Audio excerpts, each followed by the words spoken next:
So as you can see, we're renovating our bathroom, and we've been doing a lot of work with the tile, putting some brand new tile. That's my pregnant wife. And we are now working on the shower part.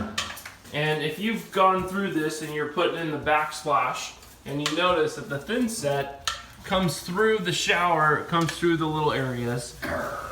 And it's the hardest thing in the world to clean. We've tried, using a sponge, but that never works because you still have a bunch of thinset in there, as you can tell.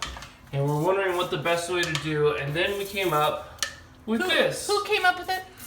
This is my mom. She came up with the idea of using a just toothbrush to get in between there and just to clean up those lines so that way you can grout it perfectly. So if you're doing anything with backsplash, we recommend that you use a toothbrush and you do it right away so you don't let the thinset sit, and then you just come around with the sponge and clean up the extra, and then you're ready for grout.